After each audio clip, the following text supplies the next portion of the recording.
So Rachel, and say it again. Tana and Rodney here in person. Being recorded. Got it. Okay, cool. So we have a tech guy coming in. We're not going to be using the big screen or anything like that because they're going to be working on that today. So we're just going to go off of my laptop for the day. And we're going to talk about open houses today. So let's see, did everyone sign in just so I can get a feel for kind of what your background is, how long you've been an agent, or if you're in school, stuff like that. Okay, Feb 2020. So this is when you got licensed for everybody? Okay, Yep. perfect. Okay, so this is cool. We've got some. So Tana, you're the newest as far as when you were licensed, but you guys have all kind of been in this for a little bit, which is great. A lot of groups I get are like in the middle of school, so we can kind of come with a different approach. So how many of you have done an open house already? Like how many would you say you've held, just to get a feel for it? 6 or 8. 6 or 8? Okay, awesome. Okay, so I hope I can teach you like more valuable things. Since you've already done it, you get a feel for like kind of how it goes and everything. Tana, have you done one? No, you haven't. Okay, perfect. Let me give these to you. This is just some information on how to do a virtual open house, which is especially pertinent today since like schools are starting to shut down again and we don't know what's going to happen with all the COVID stuff. So virtual open houses, and then on the back, just instructions on how to do a Facebook Live, which is great. Okay, and I'm going to I'm going to share screen here. Which one? Backpack. Desktop. Allow Zoom. Okay, gotta allow Zoom to share it. Oh, goodness. I don't even care if it's ripped.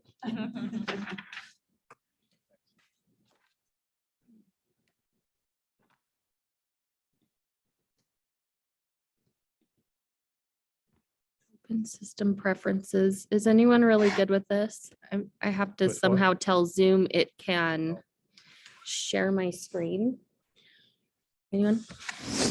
Sorry, try again. What? Yeah, I think you should try it again. Try it again. Yeah, Okay, let's yeah. see.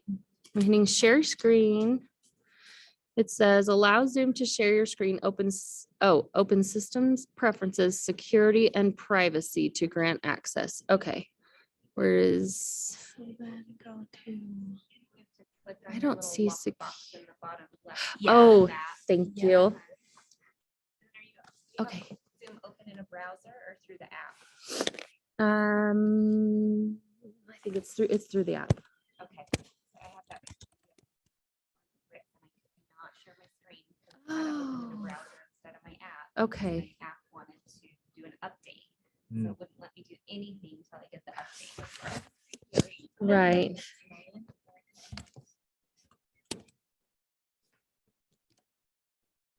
Not gonna work. What's else? Password. Okay. Thanks for your patience, guys, while we get this all set up.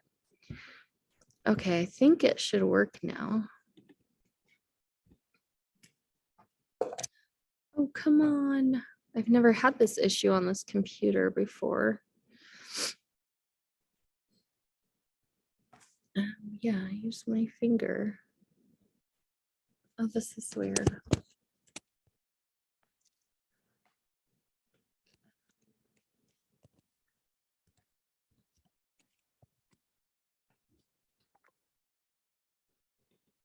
Oh, here we go. I'll not be able to record the so let's quit. Okay, Ritz, I have to leave the meeting to make this work, so I'll hop back on in a second.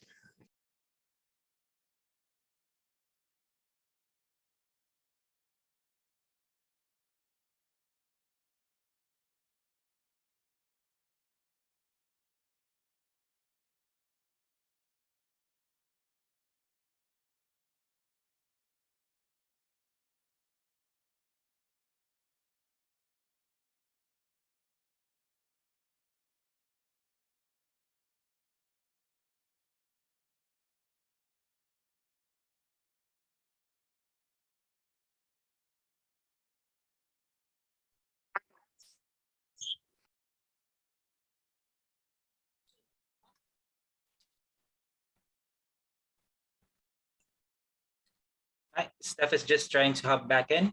Please stand by. Thanks.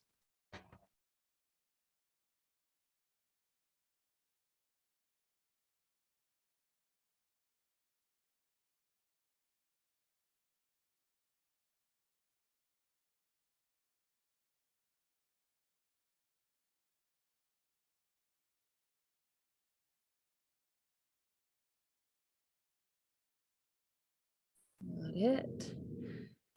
Okay, back on. Hopefully this works. Co-host, thank you, Ritz. Okay, here we go. This is gonna work now, which is wonderful. Which one do I want? I think it's probably this one. Share this screen. Great. Okay, so Carla, who do we have on here? Carla and iPhone. Can you guys see my screen on your end? Yeah, I can see it. Perfect. And who, sorry, who was that? Is that Carla? I'm on here, yes. Okay, great. Who is iPhone? It's Michael. Michael. Okay, good to meet you guys. Yep. So I'm Steph Ashby. I'm the assistant team leader, and I'm also a member of Peter Morkel's real estate team. And open houses are my jam. We're gonna be talking about open houses today. So I got a third of my deals last year came off of open houses. So I love open houses. Let's get this, oh gosh, oh, I can move that. Let's get this slideshow going here. So just to get a feel for who we're working with today, Carla and Michael, are you guys licensed already in school?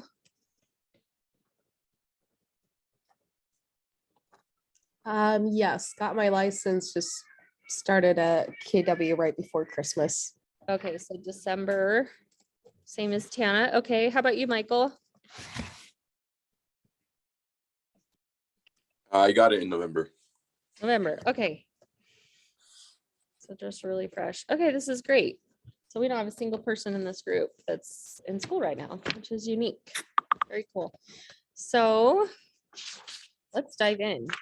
Have you guys done, Michael and Carla, we've got a few people here who have done a handful of open houses already. Have either of you done an open house? No, I haven't. Okay. I've done a few. And you've done a few, okay. Mhm. That there. Great, so just coming through this PowerPoint here, going through here. As far as lead generation goes, this is like open houses are just a really great opportunity for lead generation. It's not, well, let me ask you this. Do we hold open houses to sell the house that we're doing the open house for, or are we looking for opportunities to find leads? Find leads. It's probably not gonna. Both? Okay, both. A lot of experienced agents will just tell you it's for lead generation, but it really is for both, especially last year. I had so many people come in on open houses who were not represented. They were overwhelmed by the market. They didn't want to work with the realtor. They felt like their best shot was to connect with the listing agent of that specific home, and inventory was so tight that it's not like, I mean, in days past, you didn't expect anyone on an open house to end up actually purchasing that home they just walked into. That was rare. Last year it happened all the time just because inventory was so tight. And that's how people were like getting their foot in the door as a buyer, like trying to connect with that listing agent. Anyway, so now, especially now, you really can sell that house that you're standing in. But it's a huge opportunity to connect with new people and get leads that way. Cause they're essentially, I mean, if they're not a neighbor, looky-loo, whatever, then they're essentially raising their hand and saying, hey, I'm interested in buying, I'm out shopping. You know, if they don't have a realtor, that's gold. You know, what a great way to connect, especially because you're already face to face, and there's no better way to make a solid connection and build rapport than face to face. So, okay, so moving on here. So is that kind of more common how open houses work is, I guess, I mean, if I were listing a home, I could, of course, go out and do my own open house, Mhm. but is it more so that like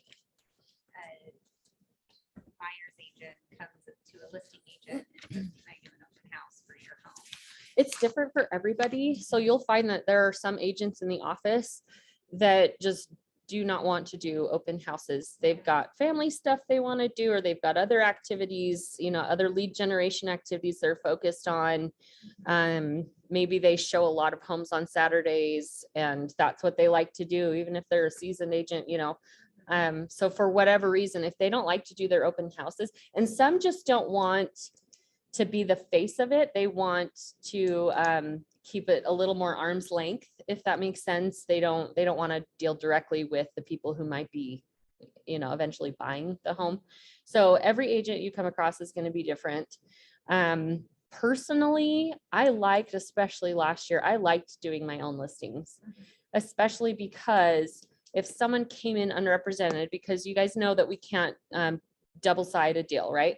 So what I liked to do, if someone was unrepresented, I would refer them to another agent and get a referral fee. So not only am I, and on a lot of deals, especially your close friends and whatever, they want a little discount and whatever. So I can kind of recoup that by getting my referral fee on the buying end. Does that make sense? And it's nice too. I like to get a face-to-face feel for who I'm dealing with. Some agents don't. I do, because I can go back to my people and say, hey, I met this person. There was one couple that came to my open house in Springville last year, and they were there for a full hour. I literally had 100 people at that open house. It was insane. But they kept coming back to me and asking questions. They were there for a full hour. They came back at the end for, oh, no, that's what it was. They were desperate to see the house. Their parents lived next door. So I gave them an early showing. I said no showings till the open house, but they were persistent. So I gave them an early showing the day before, but they were back at the open house and stayed for a full hour and brought her parents. So it's when you're there, you get to see that, it's these people are not going to cancel. I was able to tell my clients, they are it gives me chills to think about it, because they ended up getting the house. I referred them to another agent on my team, and it just worked out so great. They were just meant to be in that house. It was so wonderful.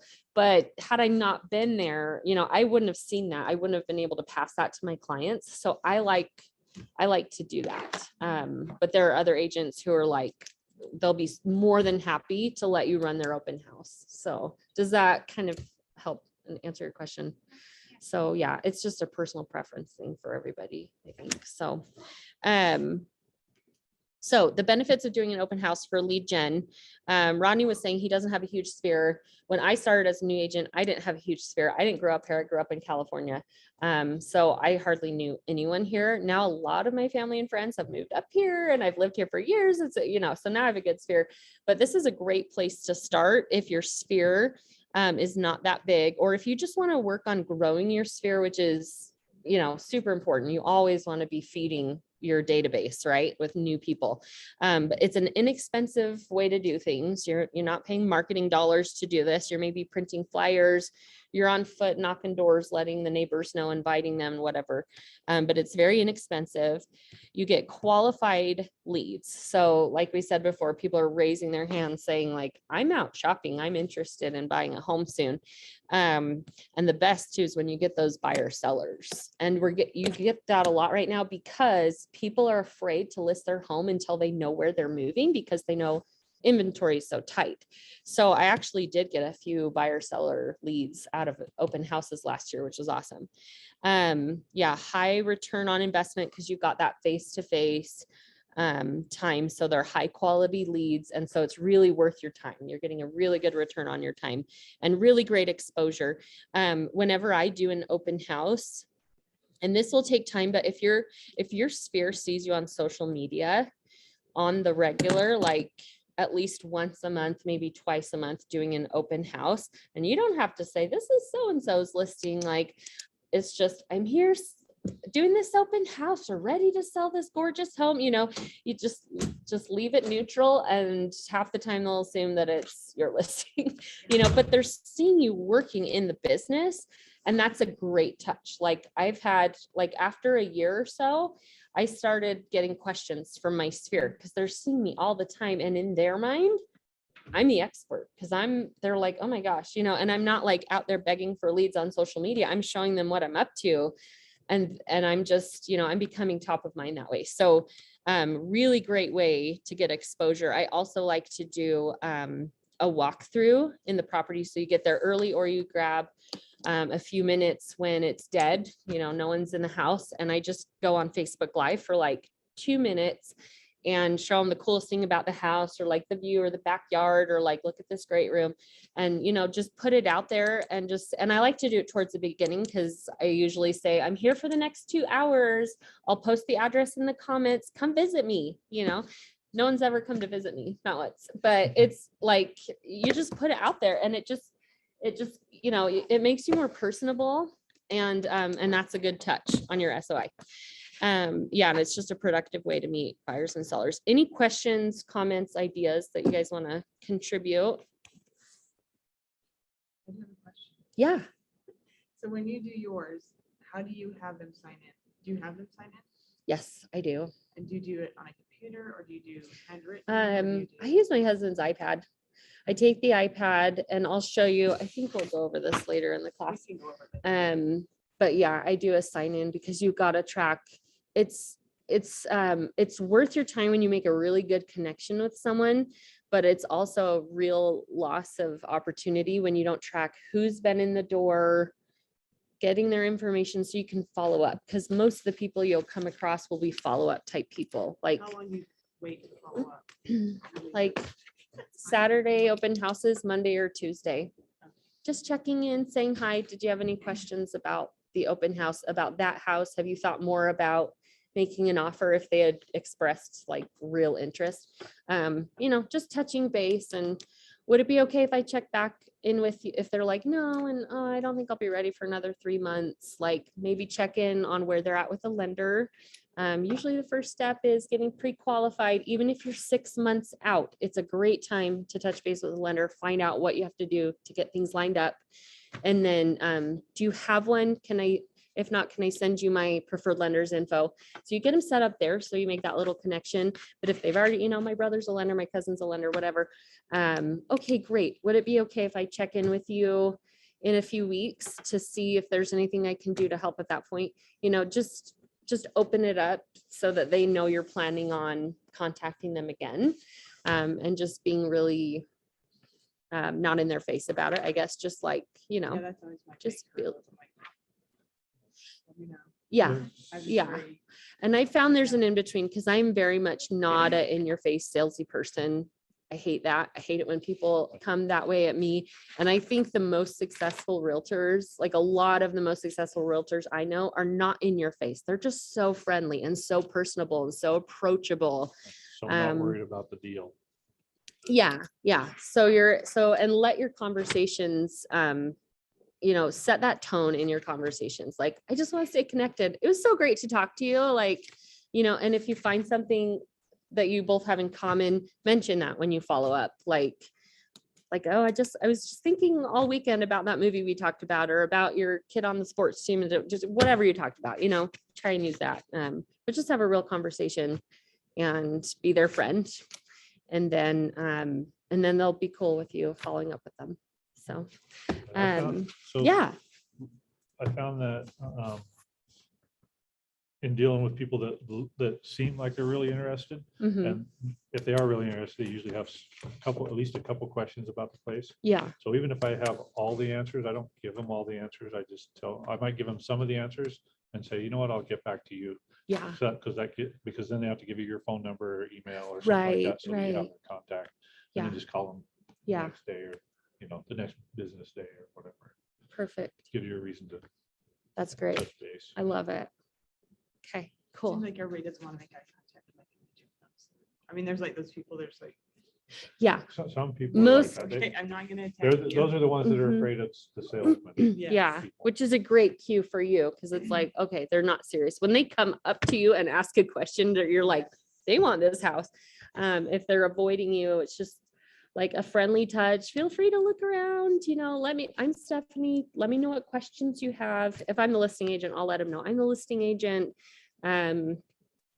Or if it's a team listing, if it's coming from the Peter Morkel team, I'll just say, hey, this is my, hey, I'm Stephanie. What's your name? Okay, great. So nice to meet you. Feel free to take a look around. Keep in mind, the washer and dryers included, or the sellers are interested in choosing an offer within a week. So if turns out you're interested, let me know quickly. But look around, let me know what questions you have. This is my business partners listing. And, just so they know that somehow I'm connected there or whatever. And honestly, check, if it's not your listing, check with the listing agent who you're doing the open house for and ask them, is it okay if I let them know, like, we're all partners here at KW Westfield, right? Like, can I let them know, hey, this is my business partners listing, because we're partnering on this process here, right? And if they're cool with that, great, use that. Because they don't want to, they're not going to be as interested if they feel like you're disconnected from the whole thing and you're just some agent running the show That's what it today. felt like when I did someone else's one time, I was like, cause people let it know. And I was like, Right. And as you're prepping for the open house, you want to talk to that agent about, like, people always want to know, what's the timeline? What's the seller's motivation on timeline? Are they waiting for a house to be built and they want to do a 2-month lease back? Or do they have a place ready and they could move like yesterday? So they're more interested in a buyer who's going to close quickly, or do they have something really pressing and they have to close as soon as possible? So, hey, if you can do a 3-week close, or if you're doing cash, you've got this in the bag. Just get as much information as you can. Ask the agent, like, what kind of repairs are, what kind of material defects are there going on in the home? Because the best thing you can do is come across as the expert when you're talking to buyers who walk in the door. If you don't know anything, because I've been there where I'm like, oh, I don't know, and I'll get back to you. Oh, I don't know. Every question was, I don't know, and I'll get back to you. What's your number? That does, like, I didn't show up well when I was in that position, and so I've learned over time, like, the more I know about the house, the more authentic and expert I am going to be coming across to these people as, and the more luck I will have. Because even if they don't end up being interested in that home, like, I can see people like, oh, she knows what she's talking about. You can see it in their eyes. They're asking you more questions. You're building rapport that way. And if they don't have an agent they're working with, they're like, okay, you know what you're talking about. Can I work with you? And so it almost becomes like, can I work with you, rather than, hey, will you work with me? You know what I mean? So it's actually a lot easier than most people think to be able to come across as that expert, and when they start questions, drop a few pieces of knowledge about the market. Like, yeah, most homes are going within a week right now. Most homes are going under contract. Homes like this, like, look at the turnout, they're going to be under contract by Tuesday. Just a little bit of something, and you're the expert.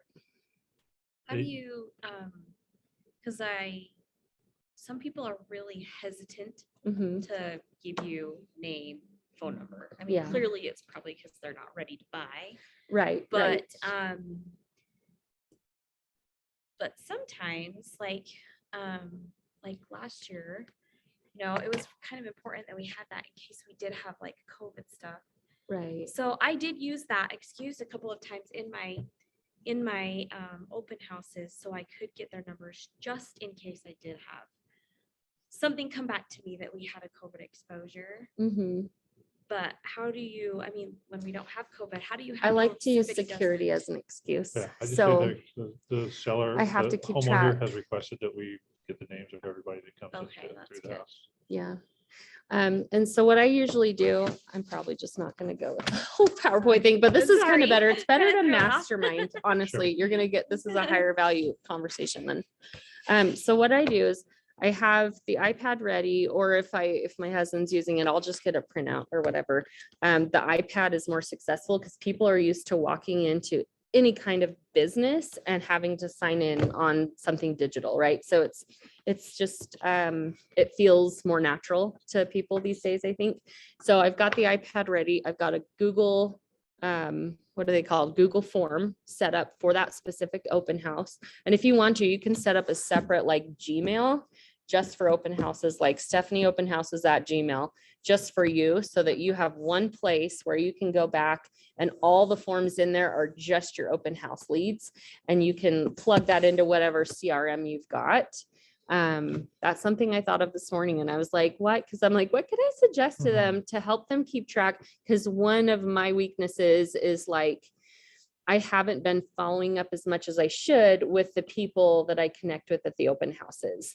The ones I really have a conversation with, I'm great at that, but I'm like, I've probably lost out on quite a few opportunities that if I had followed up better, and they've gotten lost in my shuffle of like, I have a lot of SOI deals, I've been doing this for a number of years. And so I have enough going on that I haven't been as diligent as I should. But as you're starting out and you want to keep track of everyone you've ever talked to, because it's so important at this stage in your career, I would just have a separate place where you can go to. And then that way, whenever you're able, you can plug that into whatever, CRM you're using. So that's just an idea. But yeah, I like to use Google Forms. You can go back later. I make it required that they have their name and their phone number and their email. Those are all required. And then I make it non-required. Like, are you working with an agent? Are you pre-approved? And you can do whatever you want, like check the box, multiple choice. Are you hoping to move ASAP in the next 3 months, in the next 6 months, in the next 2 years? Or no, I'm just looking, I'm a neighbor, whatever. And I ask them that, but they're also putting it down on, my forms so that I can remember who they are and whatever. And then later, I'll email myself a note about them so that I remember, like, this is the one with the kid that's, in football. And this is, just a detail about them. So I remember And if you guys think you're gonna. whatever remember. stands, yeah, you think, but you won't. So like whatever stands out to you that day after your open house, email yourself a note or wherever you keep track of your notes. I just started using Evernote because that's what Shoni uses and that's my favorite. So, and that's a free, there's a free, you can pay to have like more, but that's a free app that you can use So how, to keep track of how notes. do you, if you have like 100 people waiting to see your open house, how do you Ooh, catch everybody that was else fun. signing in? I'll tell you how my That's the Taylorsville open That's house the went problem last year. I had last So, yeah, and so I literally, so this is how it was March of last year and people are still worried about COVID. And so I just told, I literally stood at the door and I wish I had realized what it was going to be like, because this is my first overwhelming, crazy open house. Right. And I wish I had brought another person, because I literally stood at the door like a Disneyland ride worker and signed people in so that I could capture their information. Almost everyone there said they already had a realtor, but it turned into, I have to be the person to make sure there's no more than like 4 or 5 groups in there at a time. And as someone left, I would let someone in, but I had a line like Out down the the door. street. It was just insane, like literally down the street. It was like from their door, down the steps, through their driveway and down the street. It was crazy. I counted about 100 people that day. So then you didn't get to actually talk to those people. And so it was kind of nice because I got to talk to them, but I wasn't in the house. I wasn't able to like chat about like, oh, these features of the home. A lot of them had realtors with them even. So, and the ones that didn't, they said, oh, we're already working with the realtor. They were all serious buyers. I couldn't believe how many serious buyers were there. Like 2 years ago, I felt lucky if I had 4 groups come through an open house, so Yeah. it's just everything about open houses has changed and become more exciting. So I didn't used to do open houses. Just this last year, I really got more into them. And, I got 6 deals last year out of my 19 that I closed last year. Yeah, So it used to be- that was a so good, I told you, my husband's been in since 2001. Yeah. So it used to be your client would want an open house and you'd be like, look. it's a only waste your of friends are time. coming by and only your neighbors. Yeah. Because you would track it. You're It's like, not worth "Well, it." all neighbors. So yeah, Yeah. you find it just, you might get one person come in that was maybe looking that's buying in a year. So it's just been a whole, like this whole 2000. very, very COVID different, thing has yeah. been insane to And change when the that. market changes, you just shift with it. And that's what I did. I shifted towards listings last year, and because before I had mostly worked with buyers, and I shifted to doing open houses because I'm like, what a great opportunity. I've got to like tap into this while it's good, make hay while the sun's shining. So, but I think this will forever change the culture of real estate in Utah, because Yeah. like down in California, open houses were a thing. People came to open And they're houses, not like, just like, No, they're not like us. They're like mega open. Oh, houses. yeah, Yeah, yeah, Like, it's done a- at a high level. they There's feed you. catering, Yeah. yeah. And I got into that a little bit. We had to be careful with COVID. When COVID was at its best, I started bringing like trays of cookies and stuff. But then we moved back to like, they need to be individually wrapped whatevers. And right now I wouldn't bring anything but water bottles, So, and I required masks, I had the masks, I had the booties and all those things for everybody, and just asked people to wear masks. So going back to your question, I'd have them sign in, and I would just let them know, like, yeah, if you could just sign in, I'm not going to hassle you. We just have to keep track of everyone who comes through the home, that's it. so make it if we really, knew really that you were brief. gonna have like a busy open house like that, which I mean, a lot of them are right now, especially Yeah. with inventory. Yeah. I mean, I guess if you wanted to, you could hire like your niece and nephew or whatever to come and sign Yeah, people in and- for you. And you know what? essentially. Just another agent. Yeah, When you have that many people, it's worth there's to have enough someone to else share the there, pie. Definitely. like, Yeah. so, and I've done that quite a few times with other agents on my team, but I would, if a new agent approached me, I would take them, Yeah, definitely. Well, good, if they 'cause present like, somebody- themselves well, Which then you can see Um, other agents is my do how dad. they do. because it, yeah, you they can can, see that. they can see what's going on. They can hear your conversations. Like if you can Yes. shadow a more experienced agent like if you guys ever want to shadow me, more than happy to have you, Yeah, honestly. I do. I Okay. love doing Yeah. open houses. Yeah, It's like and my I favorite put my, thing, I but- put my email and phone number at the bottom if you guys want to take a picture of it or save it or whatever. But yeah, it's great for the experienced agent, because you've got someone who can kind of keep an eye on the house. When you're doing a luxury home, you better have two people there, Yeah. like I've done a few this year. Like one of our listings was a $1.7 million listing out in Provo. And the first couple, it was me and Brenda, the gal on my team that had it listed. And she's like a new agent. She's only closed a couple deals. She's our showing assistant. So she wanted me there, and it was her brother's house. So she felt like she needed to be there. And it was great, because when you're at a luxury home, you need to really bring it, you need to show the client that like, hey, it's not just me. Like, we're serious about this. We've got two people here, so that there's two of us that can have conversations with people. So we're not going to have people walking in and walking out without ever being talked to. So it's great for that purpose. It's great for the newer agent to hear the conversations that the experienced agent is having with people, watch them connect with people and how they do it, listen to the market advice that they're giving to people who walk through, and then you can just mimic it. It's great. And that way too, if one of them's the listing agent, the other one, can bring the buyer. And it's really nice when you know who you're working with, because you can tell your seller, hey, like, so-and-so agent that was helping me with the open house, she or he's really great. They know what they're doing.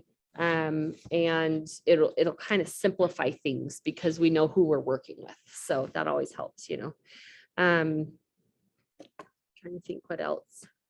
Did that answer your question? Yeah. Okay. It's helpful. Okay, Yes, cool. definitely. Let's move through this a little bit. Oh, did you have a question? Well, or I was just comment? gonna say, I used to do something like that. I used to have I made a sign-in sheet with my info on it and everything for Mhm. people to sign, name, email, phone, all that kind of stuff. Mhm, And then another agent started taking me to open houses, mhm. kind of took me under her wing. Like, this is how you do stuff, and Yeah, she yeah. doesn't do the food, she doesn't do flowers, she doesn't do Mhm. anything. She's like, Keeps no, it simple. we're here to get clients. We're not here to make things pretty. And it's like, well, Mhm. some people like that anyway. Yeah. So I had the sign in sheets, and she's like, no, get rid of those. Just bring a notebook. So every client that came in, unless it's 100 people in a line, Mhm. you, instead of giving them the sign in sheet, you hand them the notebook, small notebook. They put their name, email and phone number. And then as you're talking to them, you're making notes on that Making page notes. for that That's client. great. If they have an agent, I write an A at the top, so I know, don't bother. Right, right. Pre-qualified, just put a PQ if you're this. And so any Nice. other kind of notes that you have, and then each page is a different. Oh, Another okay. page for every single One person. page that per comes through. person. I And that's how like keep that. track of, Yeah. of all my info. Yeah. And you make any kind of notes you need for each client. And when you call them back a day or two later, you've got Have all something the. to talk about. Yeah. So- That's great. I love that. Good idea. That's really, really Because I good. was gonna do the computer thing too. It's like, oh, I've got some extra laptops. I'll just set laptops with all Right. the sign in and And I think the key is you're handing them something. And I think that's why, yeah, the difference between leaving something out, people just kind of look at it and walk on Yeah. by. They're Right. like, Yep. I'm not interested. Yep. So you're handing them an iPad, you're handing them a notebook. I like that you can just quickly jot down notes, because usually what I'm doing is I actually text myself, so-and-so with the red hair, so-and-so, her name is blah, blah, blah. And so then I can add that to my Google Doc later, or my Google form later. But I like that too. So either You or, definitely it'll just number come your down to Google Docs and preference. then reference the number. I mean, if you- Oh, yeah. On your notepad. It if you're moves so talking- quickly that Yes. like when you have a lot of people, I can't keep track of like when they signed in or what number they are on the Google form or whatever. I just text a note to myself like Carla said da da da da da. And then later I can, so however you want to do it. But yeah, it's got to be something that you can do quickly, write down quickly or text yourself quickly. The second they start, okay, we'll feel free to have a look around. And I'm like, "Da, da, da, da, da," before I talk to the next person, so it just depends. I've had some open houses that were pretty slow, like later in the year, like September, October, November. And it was around the time that school started, like last week of August and into September.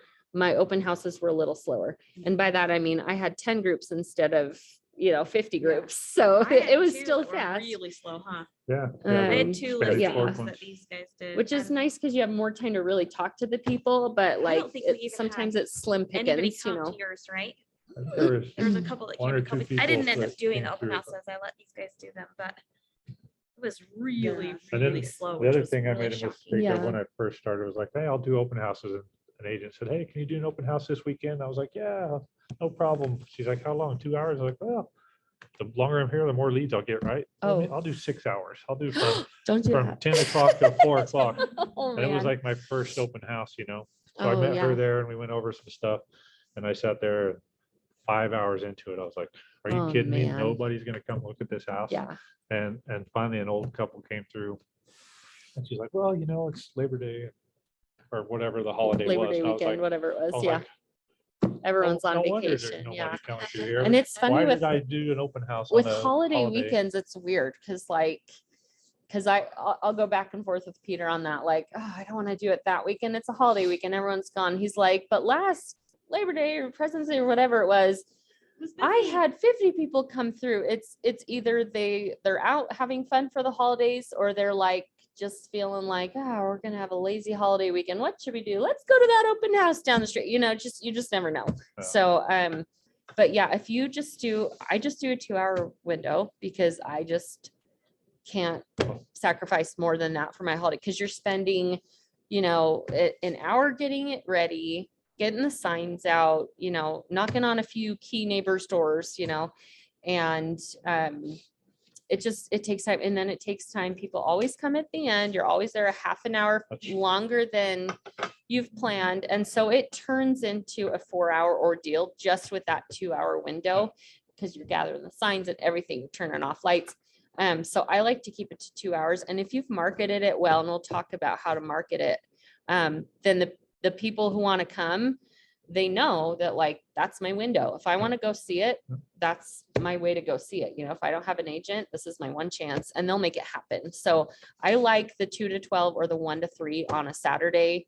If you're doing a weekday, I like the 5 to 7 or even 6 to 8, but really 5 to 7, or if you do a 3-hour, I will do a 3-hour on a weekday because the 4 to 7 is actually awesome because you've got all the moms who just picked up their kids from school and want to swing by at 4 o'clock or 4:30.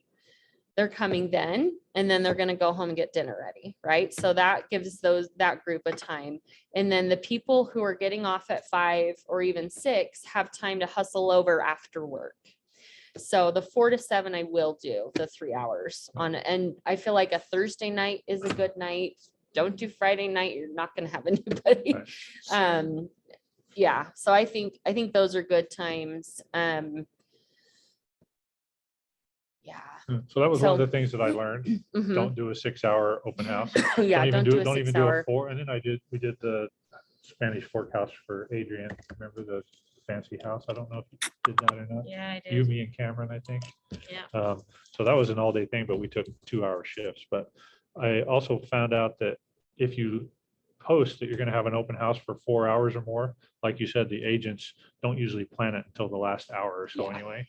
Yeah. You get just Th- as many they just people come coming in through a anyway. 2-hour open house as you do a 4-hour open house because they just know they can postpone it. So I've gone to, like you said, just doing 2 hours Yeah. and That's not, why I watch 2 more hours movies is all during the that's workday. needed. yeah, I found I had to find ways to entertain myself in between because it would get kind of. yeah. Like, I was getting Yeah. tired.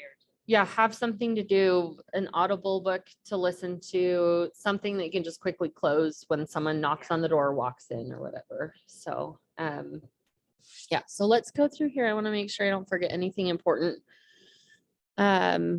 Yeah, so planning for success, yeah, we were just talking about this. So the time, grab a good time. I don't know what they want to talk about with the location.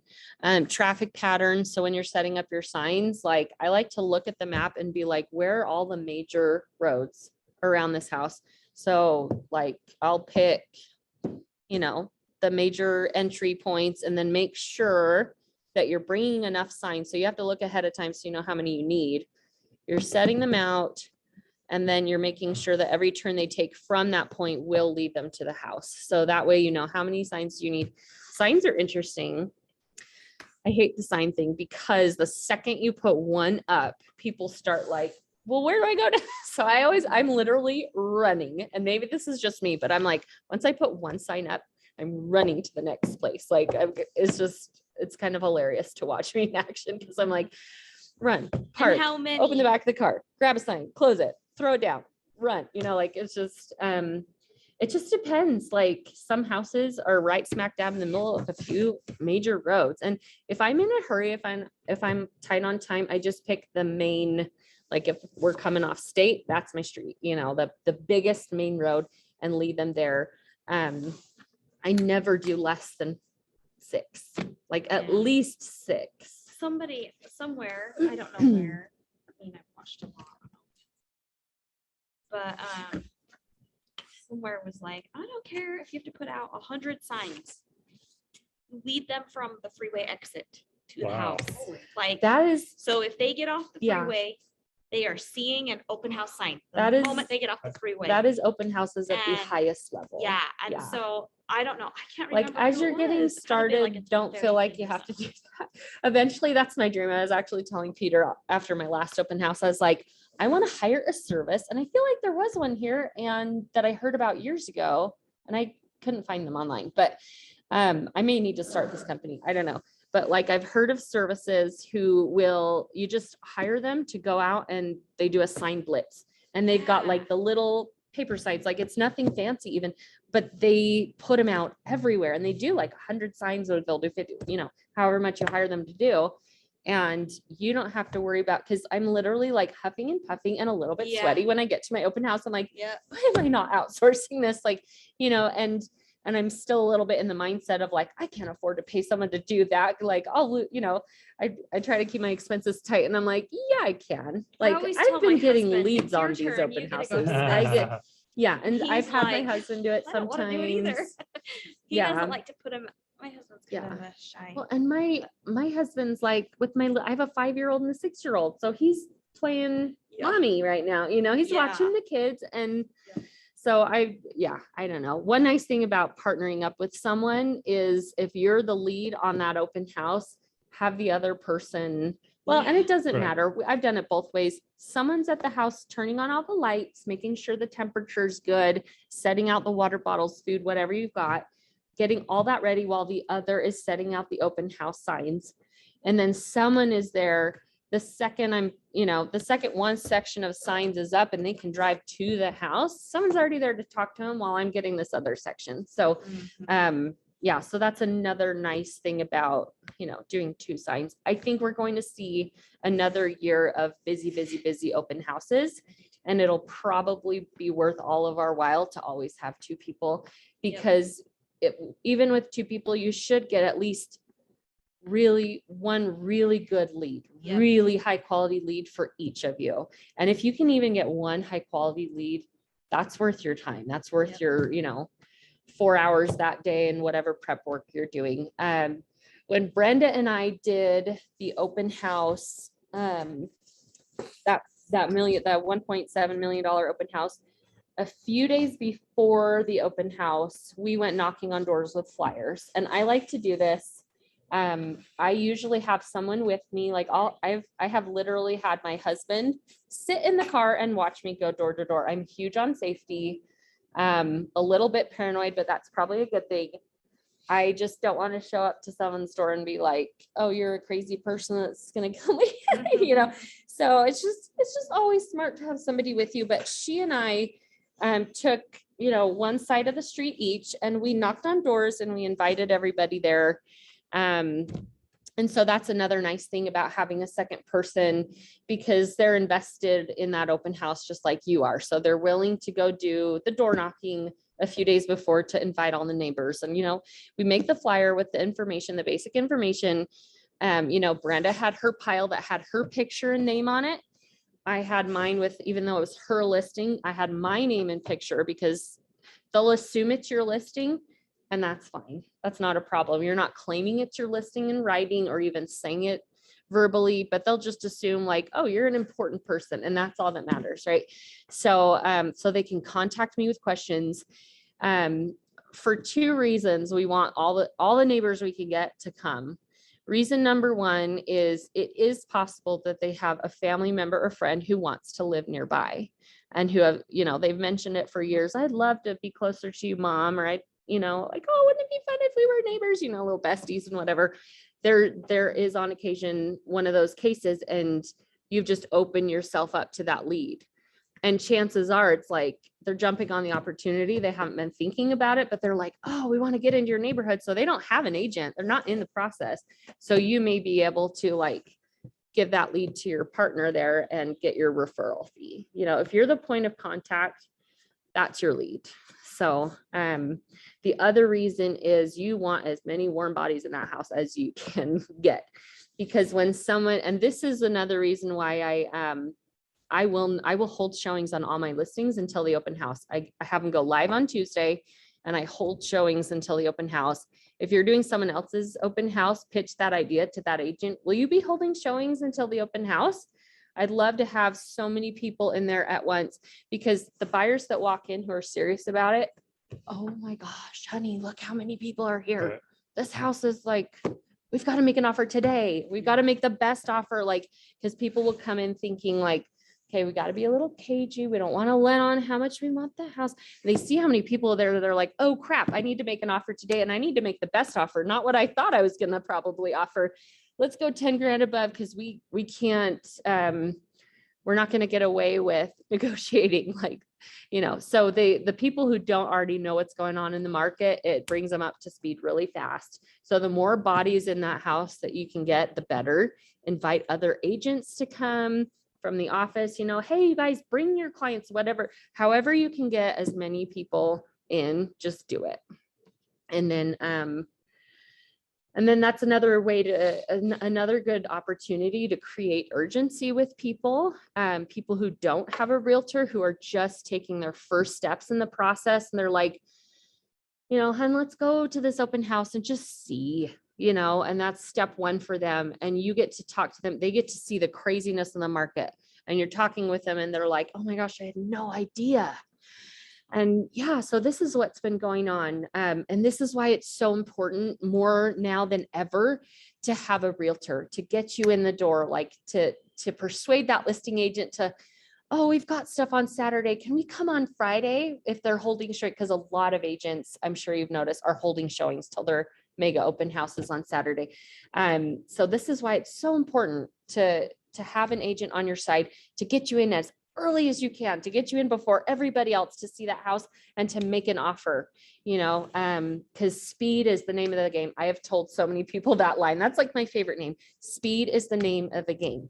And they're like looking at you wide-eyed, like, yes, yeah, oh my gosh, yes, and it's true. The greatest thing about it is you don't have to be salesy about it. This is all just true. Like, this is the state of our market right now. And they're realizing, oh my gosh, you're my person to get me plugged into all this. You're going to be the person to get me into a house when everybody else is like, what do I do? So a great way to create urgency and that need to have a realtor. Gone are the days where you're getting a good deal without a realtor. And I tell them that too. Like, it's not how it used to be. And a lot of people, I always use this at my open houses in my discussions with people who are like, what's going on? And they're learning about the market. A lot of people think that they can just approach the listing agent and get a great deal. Listing agents are so tired of that. They are so sick of dealing with buyers who aren't represented. They don't have time for that. They don't want to deal with someone who doesn't know what they're doing, because in this market, if they get a so-so buyer and the house has to go back on the market, that's not a good thing in this market. Like, it's because people know how desperate everyone else is. There's got to be something wrong with this house because it's back on the market. They don't want to deal with that. They want a realtor who is going to get the job done, who's going to get the house closed. So if you're approaching them without a realtor, they're not going to take you seriously. They just aren't. Like, you need someone on your side. You need someone who will go to bat with you. And this is often before I even ask them if they have a realtor, because then when I ask the question, so are you working with a realtor? Do you have someone getting you into these homes? No, I don't. It's like, oh crap, no, I don't, So it's like, I would love to be that person for you. Would you be interested in sitting down with me for a half an hour at my office sometime next week? We can look through the MLS online. We get them into those consults. Have you guys held a consult before with a buyer? So you just let them know, like, I'll bring up the MLS on the big screen because there's a TV in all those consult rooms upstairs. And we'll go through it. I'll show you, like, what's the days on, I'll show you homes that are under contract right now. How quick did they go? I'll show you the days on market. How quick did they go under contract, to give you a really good feel for what's going on. And then we can look at, well, what's the inventory like within your search parameters, with the area that you're looking in, the size of home you need, the age, see what your expectations are, if they're realistic. And if we, how can we find a home that works for you? We'll get you pre-qualified with my preferred lender, and we will get you going. Okay, but I'm not quite ready yet.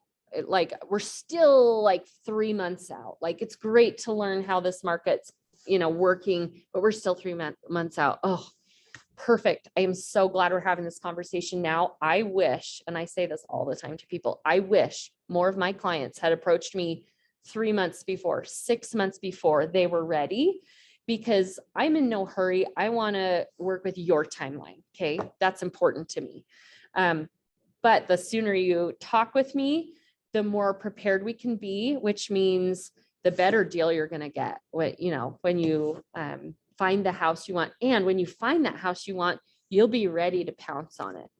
And I tell people, more often than not, my clients will say, I'm ready in 6 months, but 4 months in, the perfect home comes on the market, and they know they're not going to find anything they love more. But they're ready, they're pre-qualified, they've had all the discussions with me on the process of buying a home, they know what to expect, they know what to do, and they can just, boom, make an offer within 2 hours, and you're golden. And you want to be in that position.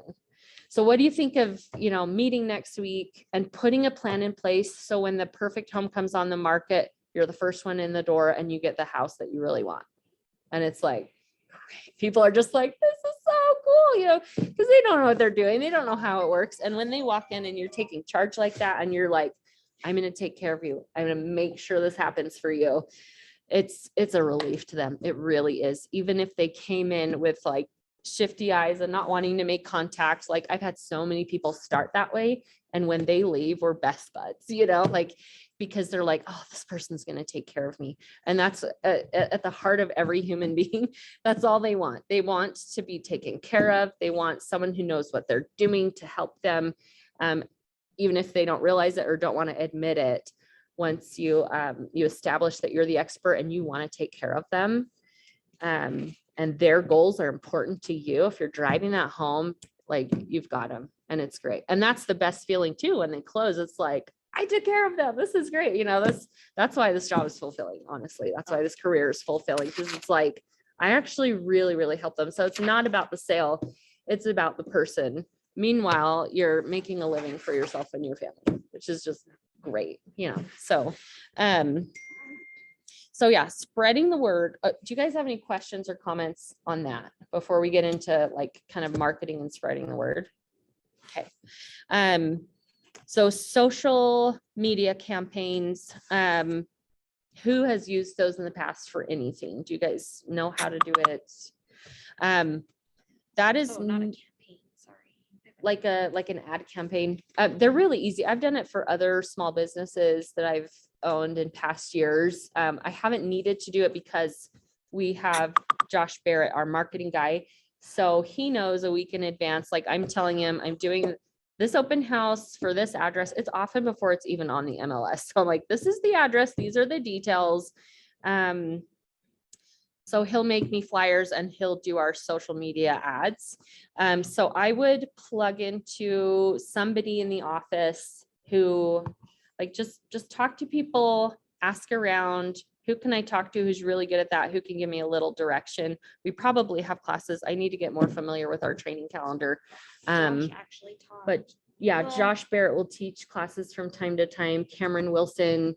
So you can ask Josh, you can ask Jordan Larson. Do you guys know Jordan? Curly hair, favorite person. He's up teaching Win with Buyers in Midvale today. He's our regional tech director.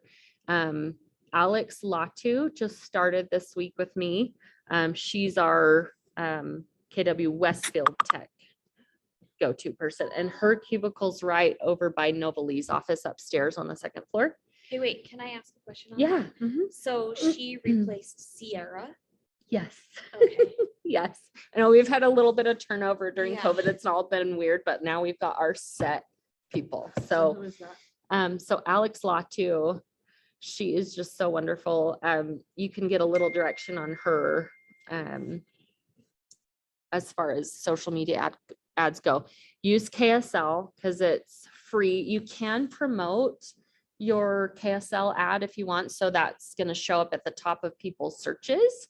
And I think it's pretty cheap. I did that when I was a new realtor. That was years ago. So I don't remember how much it was, but it may have just been like $10 a day or something. So don't put like too much cash into all that. But if you want to play with it and be like, on Friday, I'm going to pay $10 to promote my ad on KSL and see what that does. And I always ask people when they walk in the door, like while they're signing in, by the way, how did you hear about us? Did you see our signs? Did you find us online? Yeah, we saw you online. Oh, where? On Facebook, KSL, on the MLS, like, oh yeah, utahrealestate.com. I saw you on the MLS, but usually it's like a KSL or a Facebook. Because a lot of people surprisingly don't know about utahrealestate.com. Quick plug for that. If you don't have your own website with an IDX feed where they can look at houses on your website or on a team. Is anyone here on a team or planning to join? I'm on Red Sign. You're on Red Sign I'm with my husband, so we're. and you're with your husband And then we are on with Trans- Carl. and you're with Transcend. Carl. Okay. So Just for guys the should first have four, them, right? Yeah, they First set that four. up for us. I So they think, when set we stuff first like that started. up for you. Okay. but they Great. can stay there. Oh, and you guys can It's stay not there? the Okay. That's at Yeah. Keller Williams. Just on the Church. Keller Williams. So you guys are, What? you're Having the planning on website doing that set. longer than just the first four required transactions? No, not necessarily, because I think Okay. the plan is to kind of like, After You the first can four, you stay can on do your own Transcend if you thing. want, or Okay. you can. They're calling it Yeah. Trenda. See, this is my first week as Transcend. ATL, so I'm learning a lot still. Yeah. So You I'm guys like, were put on- I mean, yeah.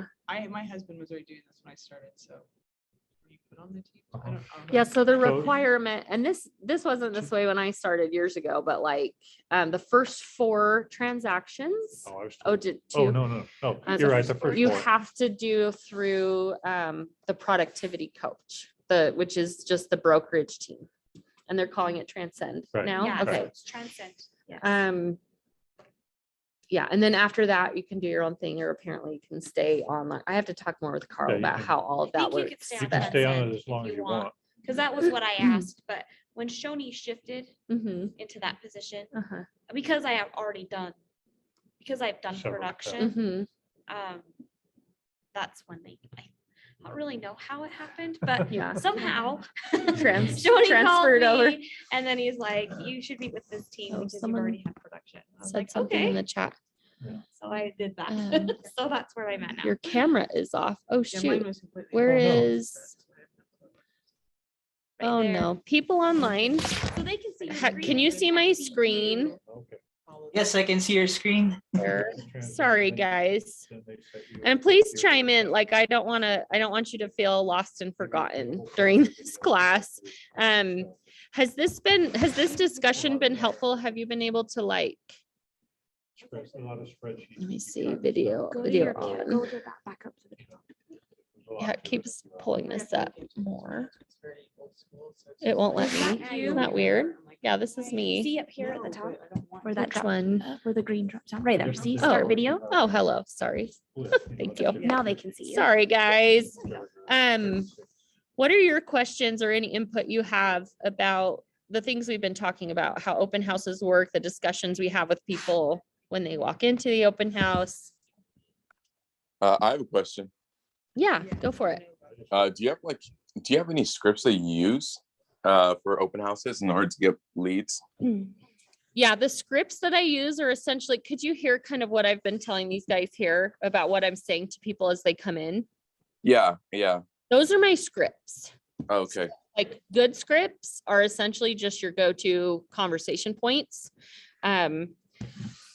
Because like I'm sure you guys have noticed, the actual written scripts that you get from anywhere, including Keller and the ones you have in your Ignite notebooks and stuff, are very rigid and very robotic sounding. Like I read a script and I'm like, if I actually said that word for word, I would sound like people would give me a weird look, like they're just very like, they're supposed to be guidelines, like just like little conversation points that you need to put always into your own words. So the most important thing is that like right here, this slide, it's build rapport, qualified leads, provide value. So you're greeting everyone who walks in the door, having them sign in, asking probing questions. So where, and I like to start with the least threatening questions.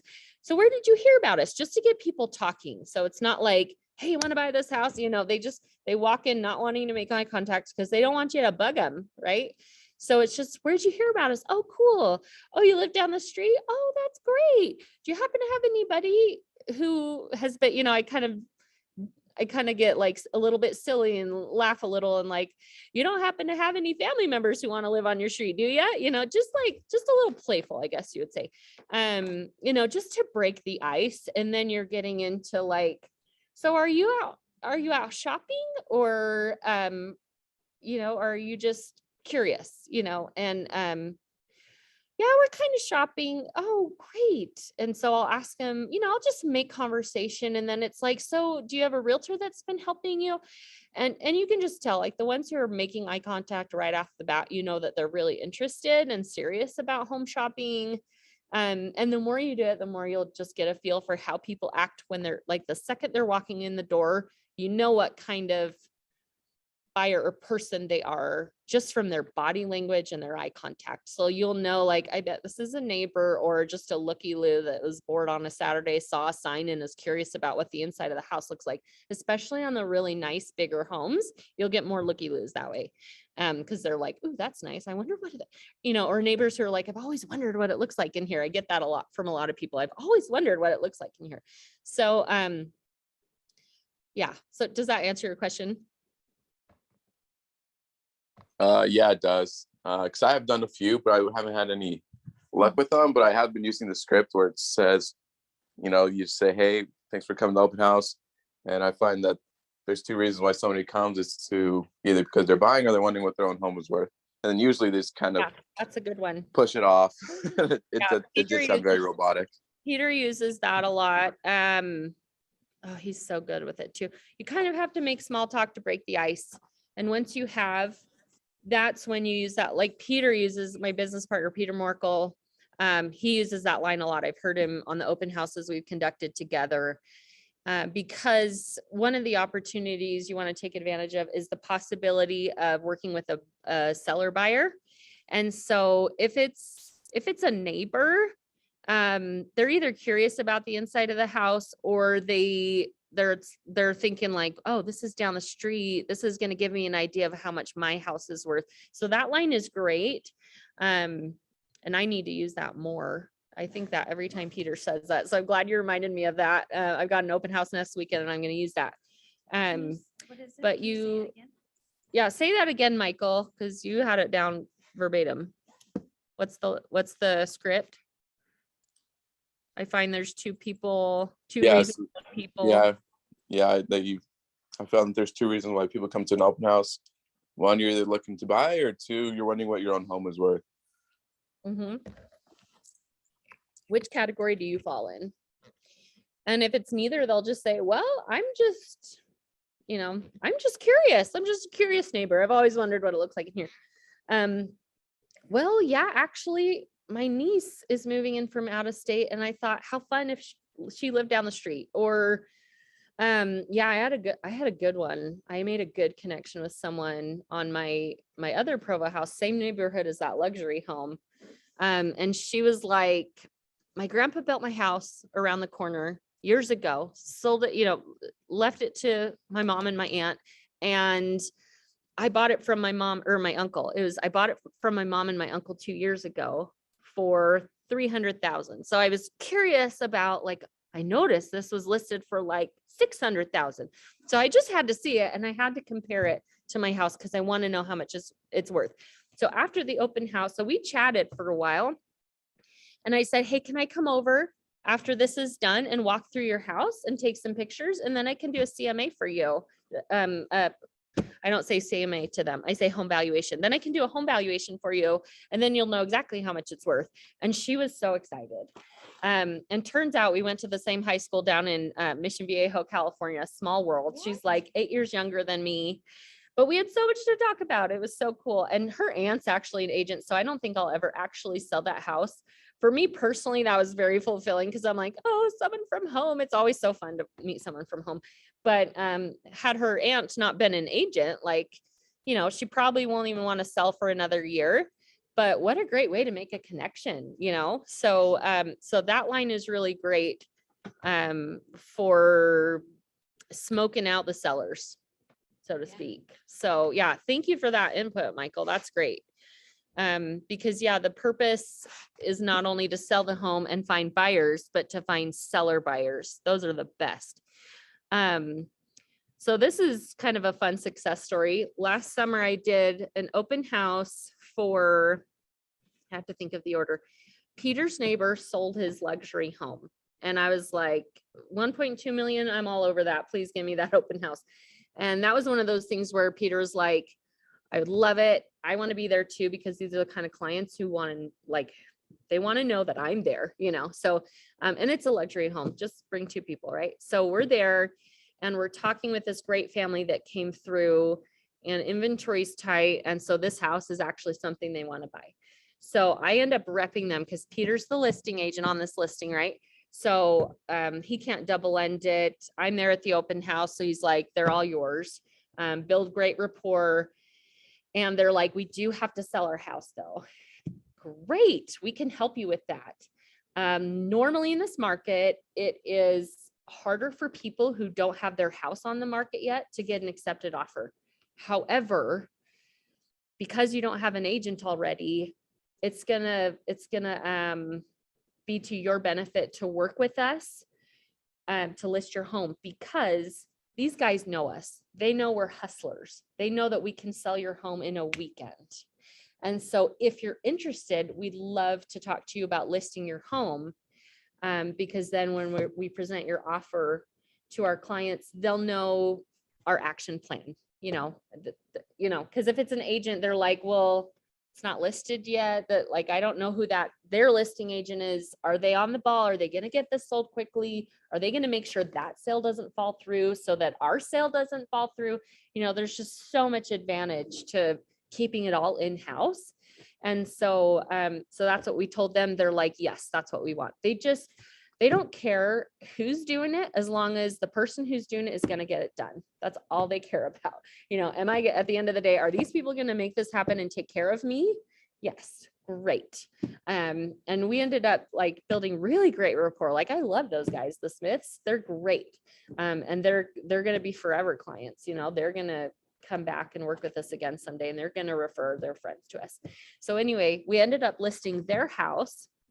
So I got their purchase, I got their listing, and then that family I told you about that came in, I squeezed them in for an early showing on the Smith's house.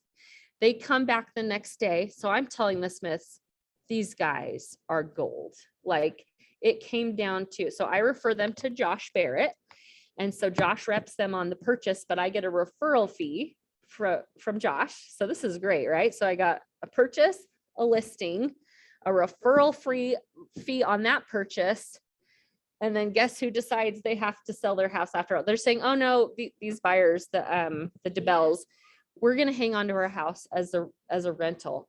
Super supportive of that, right? I'm like, yes, I tell all my friends, family, and clients, if you can keep your property and make it a rental, no better investment. Fully supportive, really keeps things open in our relationship because I'm building trust with them, right? But then later they're like, you know what? We want to put more down on the Smith's home. So we are going to sell that. So guess who lists with me? The DeBells.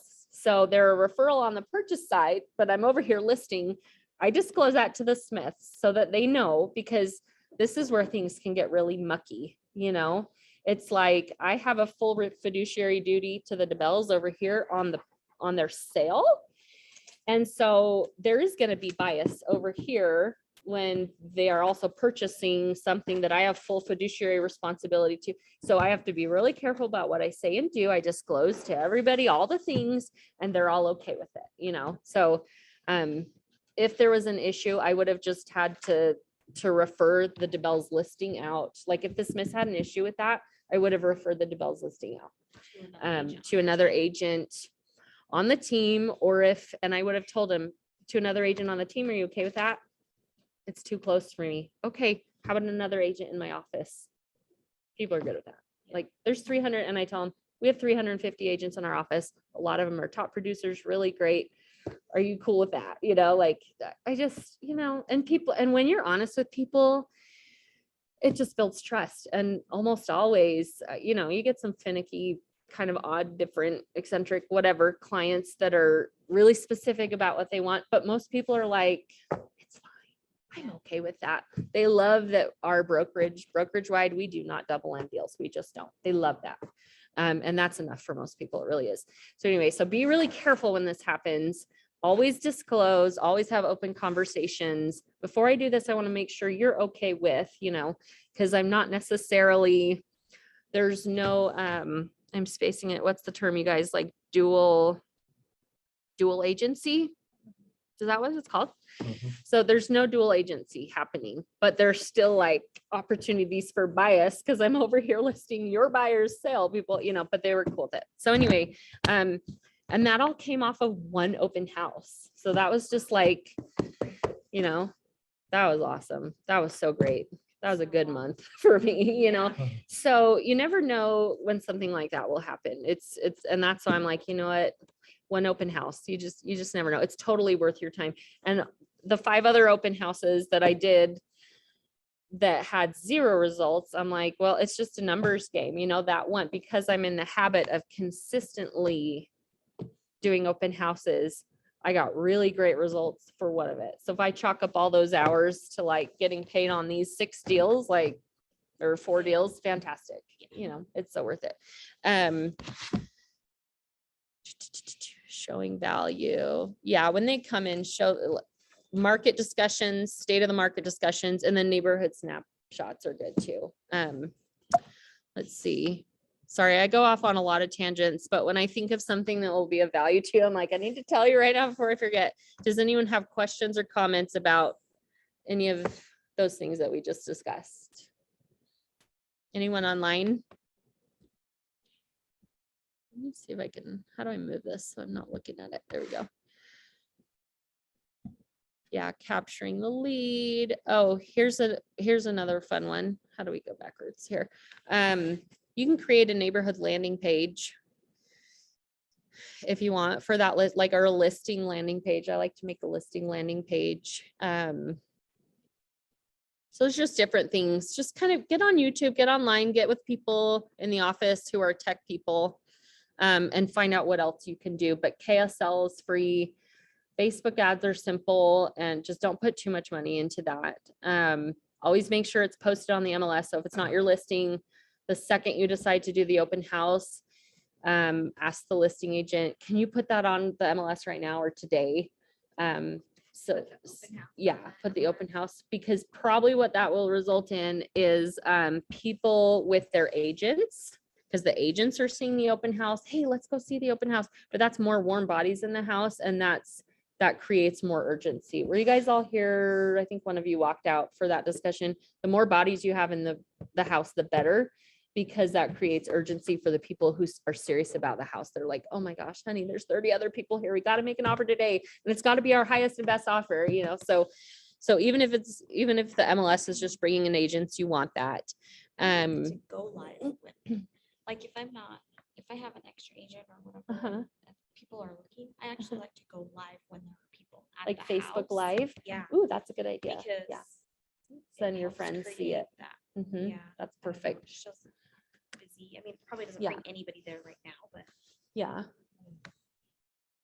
creates an urgency, I guess. Yeah, so if you have another person, you can do that. And Yeah. then I like to tell people on the Facebook Live, like, before anyone walks in, you know, I just got here before anyone walks in. So then they're like, no one's, you know, then they're not out wondering, why is no one there? Yep. So I tell them, and my favorite is when I don't have time for that, because someone's there right when it starts.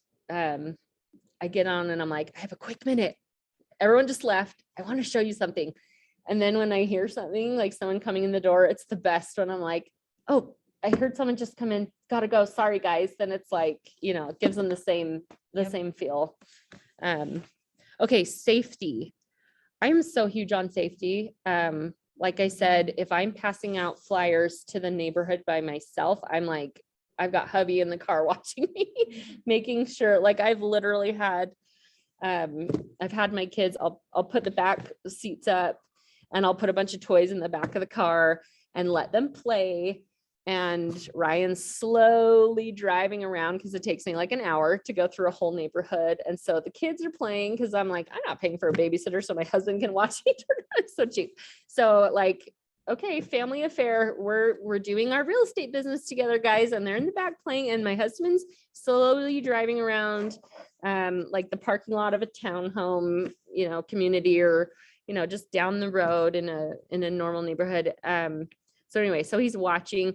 Or I've got another agent who's doing the open house with me on the opposite side of the street. So we're kind of watching each other. Just, you know, or whatever you do for safety, just make sure you're doing something to protect yourself. If someone invites me in, and this has actually never happened, I don't think, no, it's never happened, but this is my game plan. If someone's going to invite me in, oh, you know what? I am actually just finishing up. I've got to run. I'm going to hit the rest of the houses later. And I'll go on like an area where they can't see me out the window to finish, but I'll just let them know, like, I can't today, but can I get your phone number and make the appointment for later? That way I have time to like look up the phone number on that little, do you guys have that safety app that the MLS provides? What's it called again? Something to watch. I haven't used or it in a minute. Yeah, it's called Forewarn. Forward. The Forewarn app. I think there's a small monthly fee now. There I haven't is. used that for Yeah, a couple it- months. It it was gives it to free you for for like free the for, first like- year.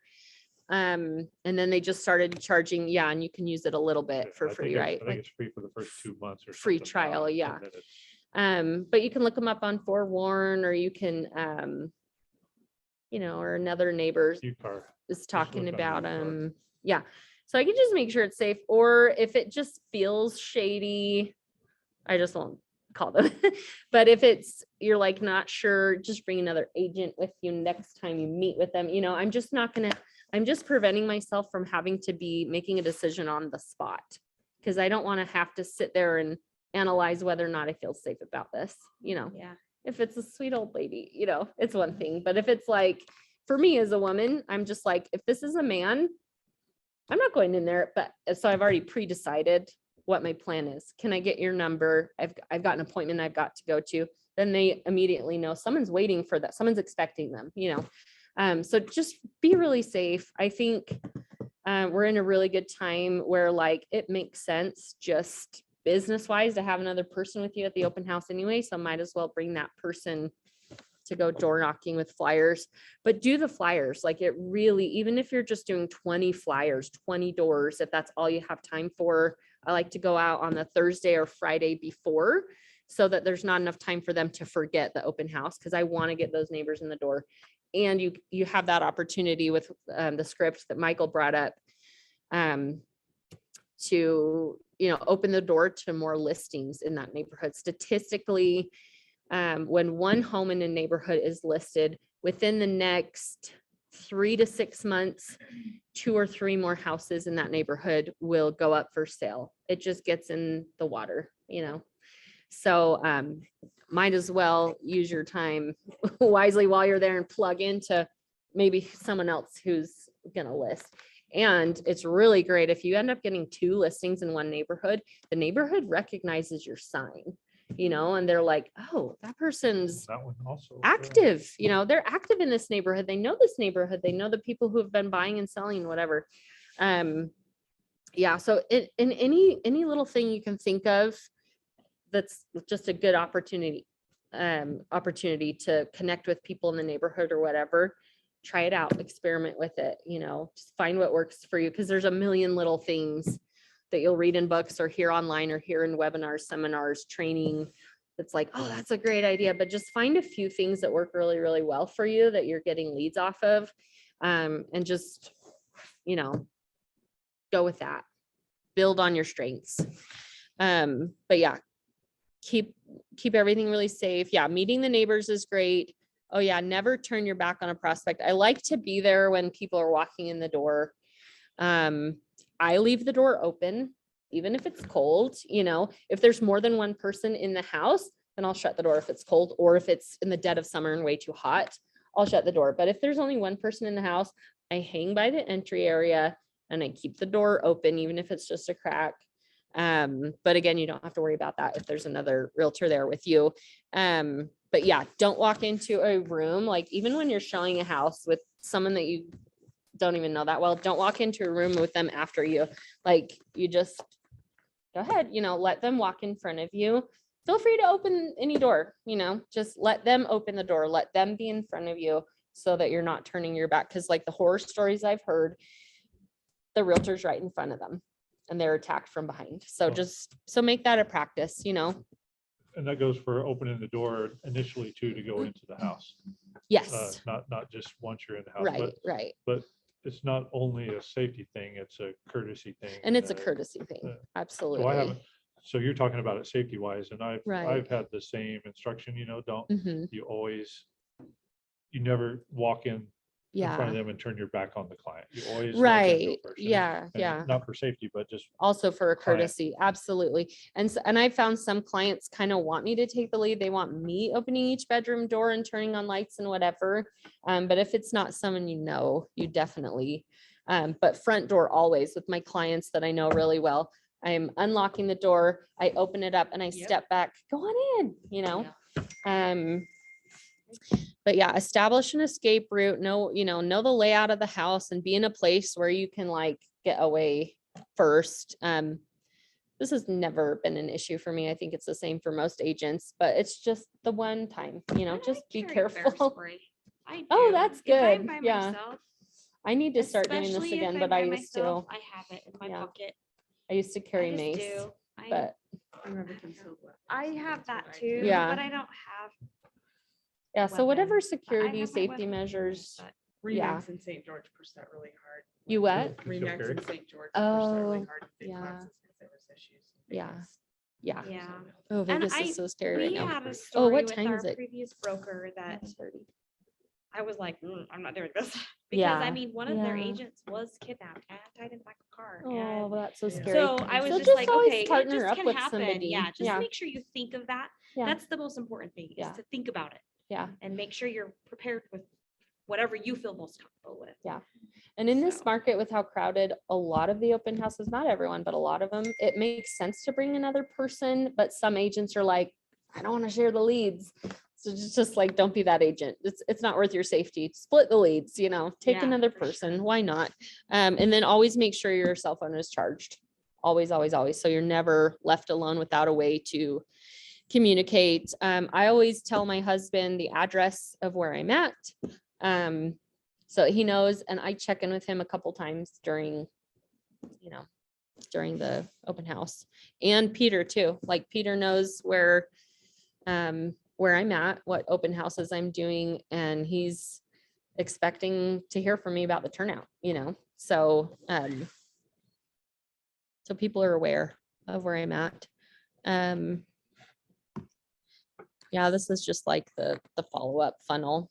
Just follow up with them like we talked about at the beginning from time to time, like Monday or Tuesday after the open house. And then, hey, is it okay if I, so whatever system you're using, or create a system, or if you're a solo agent and you're starting small, at least a spreadsheet, something to where you're like just keeping track and like putting a date next to the name of when you called or texted or emailed or whatever the preferred. And you can ask them up front too. What's your preferred method of contact? Is it easy for you if I just text you, or do you like a phone call to kind of get a conversation going on what's going on in the market? Like, what would you prefer? And they'll tell you, and that's great. So if they're a texter and you're calling them, you're going to drive them crazy and you're never going to close them. You just won't, because you're bugging them and people don't want to be bothered. So just go with, whatever their preference is. Any questions or comments on that? Host to speaker. I've never done that. So ways to stand out during your open house: host a speaker, offer a gift. Yeah, so that $1.7 million listing that we had in Provo, Brenda brought these, I think they're over in Riverwoods, and I can't remember the name of the company, but they're a little cookie company, and they will individually wrap all the cookies, and they're really, really yummy, and they look really cute. And so it's a refreshment, but it's also a gift. It's like wrapped like a little gift. So, just something like that, that's nice, especially on the higher end homes. It's just going to come across well. And you want to come across really well, not only for your client whose home you're hosting, but if you're getting other people in the door that might eventually list with you, like, they're going to see what you're doing and like, oh, this is the kind of open house they hold. Like, this is the level of care they put into their listings and their clients. And, you want to make the best first impression that you can. So little things like that are really, really, really important. So I have a little bingo ball, Oh, with fun. Yeah. or a little wheel with the balls in it. Yeah. So everybody that signs up, I have a $100 Ashley gift card, Oh, and I just say, everybody that signs up and gives me their name and stuff, Mhm. you put their number 1, 2, 3, whatever, and then at the end of the open house, I pull one and they get the Ashley gift card. Oh, cool. So you just go to Ashley Ashley Furniture. or wherever and just say, hey, I'm a realtor, Mhm. I'm doing open houses. If you want to give me a couple gift cards to bring people in. And they did. So They just give Gave them it to you Yeah. for free? Mhm. Ashley Furniture? Mhm. Oh Wow, my that's gosh. Thank you awesome. for that. Mhm. I'm going to Yeah, do no that. kidding. Okay, Ashley, did you guys hear that online? That is so cool.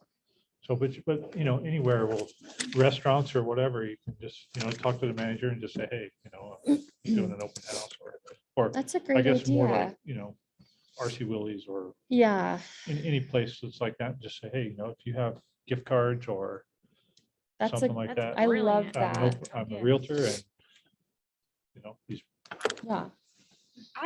When I did my open house, I like to ask the homeowners some of their favorite features of their home. Mm-hmm. And then I did these little hotspot signs. And I do that now since you showed us that. yeah, Yeah, and I yeah. put it like at one of my open houses, they had it was really pretty, this gorgeous brick fireplace. Uh-huh. And so I just left the sign sitting there on the fireplace and Okay. it was simple. It had a blue flame because that was the color of the brokerage. Uh-huh. Had this blue flame and it just said hot spot. And then I just sat it there and I put brick fireplace or something like that. Okay. And like so that. I did that with like 3 or 4 areas of the home that the homeowners They loved want to about their showcase. house. That is so Yeah. cool. And so then just as people walked through, they could see the hot spots that the Yeah. homeowners had chosen. Now, I don't know if they all knew that the homeowners Yeah. had chosen them, but Right. it just featured. But how do you certain think the client places. feels? You know, it's right? like, wow, this, but like, I am not just a deal. Yeah. I am important to them. And when you go on a listing appointment, by the way, like, you just let them give you a tour first thing, and you let them rave about the house, and you just eat it up, and you make sure they know you're eating it up. Like, oh my gosh, I know that is beautiful. Wow. Yeah. Oh my gosh, your grandpa built this. Like, this is the, you know, with that gal from across the street, your grandpa built this fireplace. She had like this retro fireplace. She had updated a lot of other things, but it's like, oh, do you know how rare it is that I see these? I show Yeah. so many homes. This is so cool. And you get so excited with them. And that's how you get referrals later. It really is. It's because they're telling their friends, like, that realtor took such great care of me, and she really cared about my home. Like, I was so sad to leave this part of my home, or it's my old family's home or whatever. That was so hard for me. And she really cared about that, you know, like she, you know, she for a closing gift, she gave me a framed photo of, you know, a nice big framed photo of the home, or of this fireplace piece that meant so much to me because my grandpa built it, or because or this feature that my husband built in, or this water feature in the backyard that my husband and son built together that we were so sad to leave behind, but it's big, and, you know, it's not something we take to our new home. They cared about me, and they're going to be, you know, that's where they're having conversations with their friends. Yeah. It's not like, oh yeah, she did a great job. A lot of realtors can just do a great job, you know. And then the people walking in on your open houses, they're feeling that too. Like, wow, this realtor put a lot of work into this. Like, she just blows us out of the water, you know, like, I've never seen another realtor do this before. I've never heard of that the So hotspot I thing. did Like, that's great. That's something that people are going to talk about. Wow, I've never seen a realtor do that before. Yeah. So I did yeah. Like on our last time I did a presentation on open houses, and I followed a guy in California who does mega open houses, and that's how he enjoys his business. Like, that's it. Yeah. I mean, of course, referrals, but That's his one it's thing. all That's come his big from- one yeah, thing. and he Yeah. doesn't do open houses. He does mega open Mega houses. open houses. And they're like at least 3 realtors on every open house. They Wow. do a full food truck.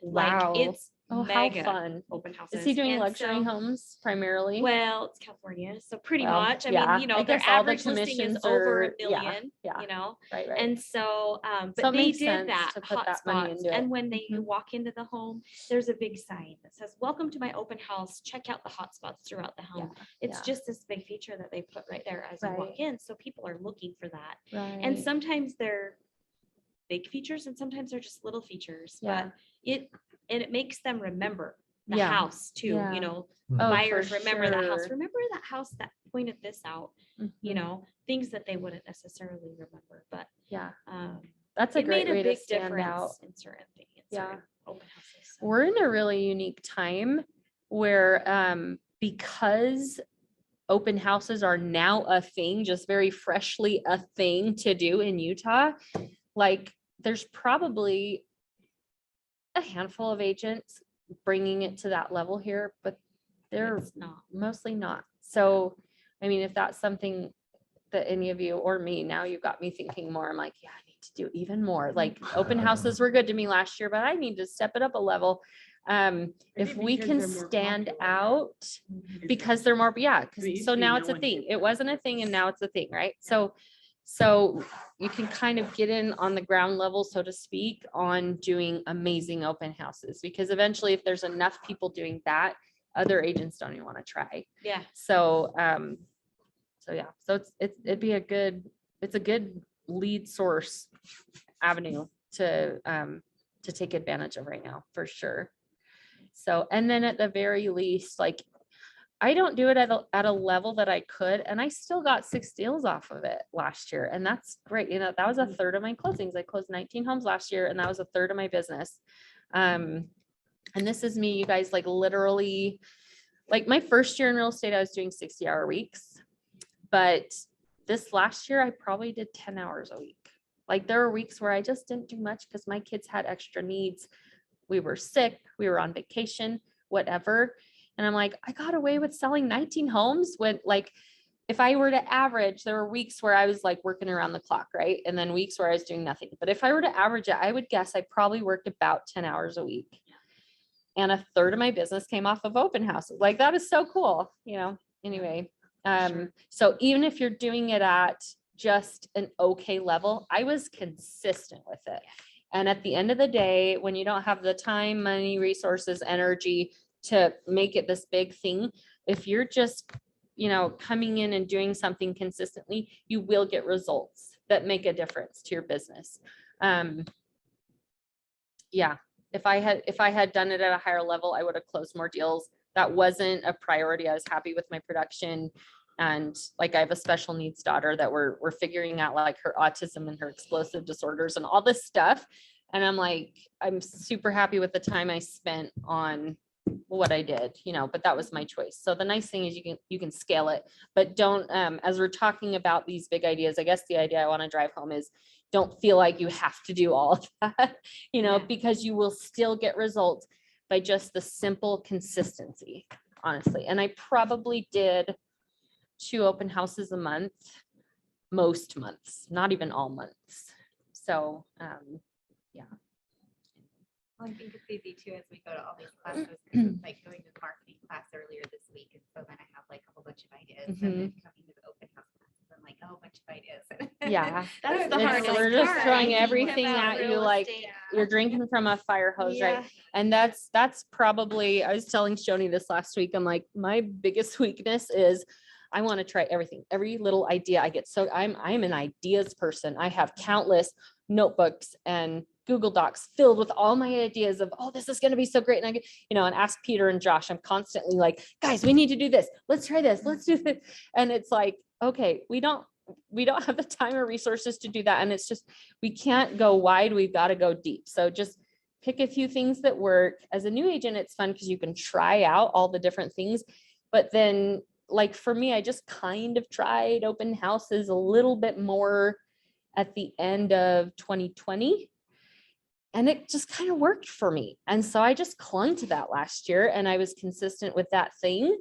And then I was consistent with my SOI events and, just a few little things. I'm like, okay, that's working. I'm doing that. Like you just let yourself be a magnet to what's working. Don't try to do all the things. And what is it? But- I think Gary Keller says like you got to give it time because even Yeah. you're not going to see immediate results. Right. Like you have to be consistent and you have to keep doing it and you Mhm. have to give it time. You have to give it And time, like a like year 6 months to a is- year, yeah, is depending like- on what the activity is. Yeah. Yeah. Your sphere of influence, like over the years, it's just gonna snowball. Like, and they all told me that, and I was all like, "Is it really though? Is it when? really?" And I'm really feeling it. Like the last 2 weeks, I've had so many people contact me. Hey, my friend needs to buy a house. Hey, my brother this. Oh, last night it was my family business has a little bit of extra funds, and they decided they want to. I don't even know how this works, but his family owns a business and they want to make a business investment in residential real estate, like a condo or a townhome. But I'm like, wow, That's smart. I'm 5 years in and people are just coming at me. This is so cool. So it happens. And so the SOI stuff takes longer. Things like an open house, I feel like within a month, within a couple of open houses, I just knew this is going to work and I stayed consistent with it. But yeah, give it time, depending on what it is, give it time to let it work and grow. And so let me see if there's any, what is this success kit? Oh yeah, we have this too. Our team has these little kits where you have some disinfectant wipes, you have toilet paper, because you never know, especially if it's vacant, take the toilet paper, because if it's not you, it's someone's kid has got to go potty, and I bring a little soap too, and a towel, paper towels or a towel, trash bags, tissues, make sure you have your phone, make sure if it's vacant, make sure the power is going to be on, and make sure, I always ask the person, and I end up doing this a lot right as it's starting, like, what's your Wi-Fi? Like I've got to sign in so people can sign in on the iPad. Another reason why notebooks might be preferable for some people. You don't even have to worry about connecting, but It is nice to have a little technology though, because if you get into a specific discussion with someone and they want to see what other listings are in the neighborhood and you're trying to explain kind of how the market's working, you can actually bring up the MLS real quick and show them a few things. It's really helpful. So make sure you've got the Wi-Fi name and password for that specific house. Business cards. I am not a business card person at open houses. I purposely don't have, well, I'll have like 2 in my wallet because the line is, with COVID and everything, we've tried to just reduce anything where we're passing paper materials hand to hand just to stop the spread of COVID. So I just get people's number. I'll just text you my name. That way you have my number and you can text me and I won't bother you. I won't hassle you.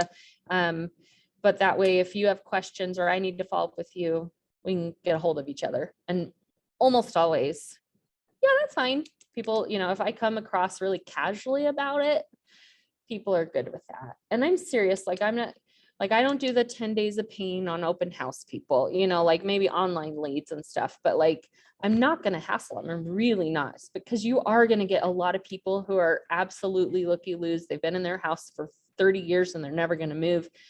Great. But on the off chance that we need to communicate, I have it. Fantastic. But that's just my personal style.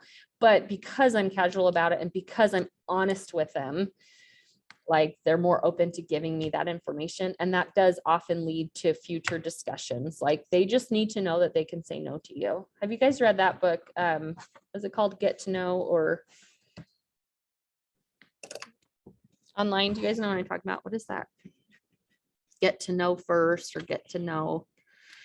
The sooner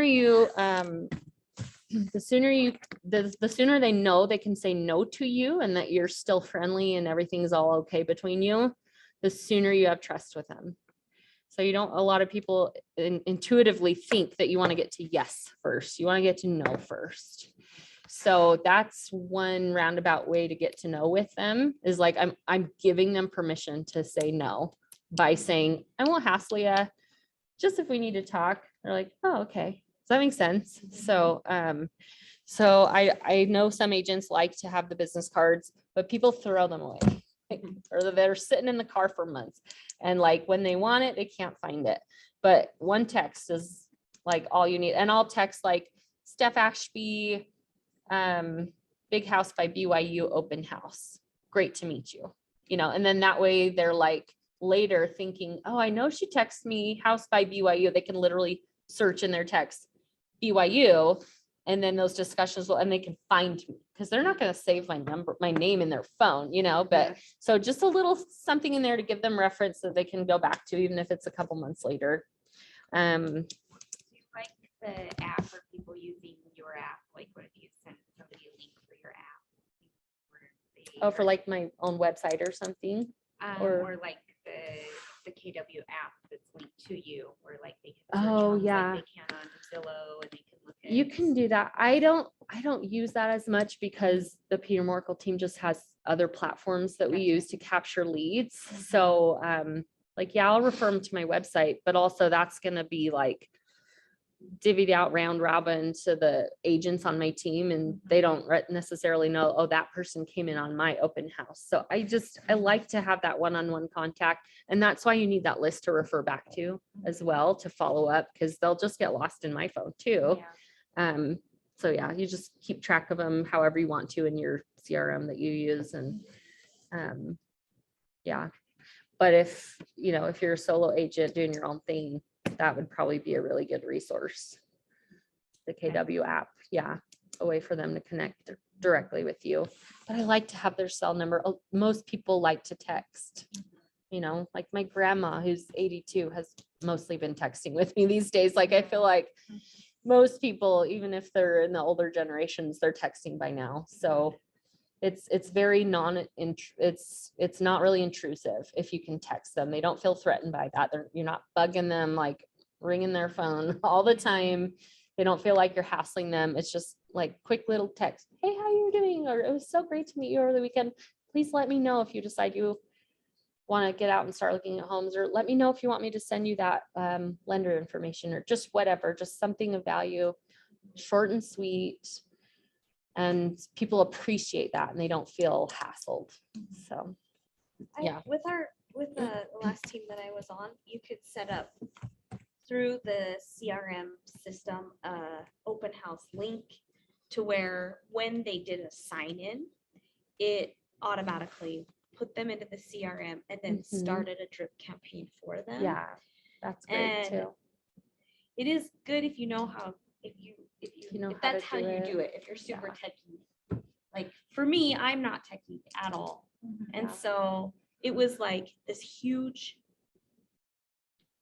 I mean, I could see the process working well for people, but for me, I was just like, man, just a simple text. That's me That's too. really I'm all not I a big need. text I just need person. a I'm simple thinking like text. 'cause- catering to them if they're Mhm. like Yes. they want So, to like, do if like Keller everything on an Williams- app or they want to do. Yeah, if Keller Yeah. Williams is like, if the app does stuff like that and you can sit and you can figure that out, then I think have that's my really URL, awesome. like I'm the agent on the app, and if I send them my URL and they can Yeah. contact me through that. Yeah, see, that's Yeah. great. But Like, for kinda me, I'm just catering like, to what, Yeah. you know, what Yep. they Do you wanna capture their Yeah. information that way, like for sure? or- So I'm just getting to know it. Like Okay. I just started onboarding everything last Okay. week. And so I'm like, okay, here's that. So I want to like have like my family members practice it. You know, Yeah. like, here, go to the Yeah. app and That's like, a great see what idea. happens when Yeah, you vet ask me this a question. program. Like, Yeah. what does it do for me? And I would say Yeah. too, like if there's ever, whatever you're doing, if there's a chance that if they have to do something for you to capture their information, that's harder. Yeah. The quickest, easiest, best way is just a normal, authentic conversation. Is it okay if I just text you? I'll just text you my name and something about this house so you remember where we met. Yeah. Because then your follow-up on Monday would be, by the way, here's my website, and then you're plugging them into that. But so yeah, I don't know how the ins and outs of what you're talking about, but if in that moment they're doing something and you connect, perfect. That's really streamlining it. Just make sure that you have their info somehow. Yeah. The- yeah. because that's if you kinda don't my get it thought, right in then, the you're text never gonna get message, it. Like, hey. Oh, you know, in the like, text in the message. message Yeah. and- Yeah. Perfect. And copy and paste the link in the text. Oh, message. yeah, that's great. I love that. And that leaves a really good first impression too. It's like, oh, she's really got this system. She's really plugged in. She's, she knows what she's doing. She's serious. She is a realtor. She's not just someone who's like, I sell a few homes a year, so that's 'Cause great. then I they love could do that. Either way, they could click on the Yeah. app or they can wait until I text them again on Monday. Right. Yeah, that's perfect. And even if they get plugged into that weekend, on Monday or Tuesday, it would be, hey, I saw you register on my website. That's great. Let me know if you have any questions about using it.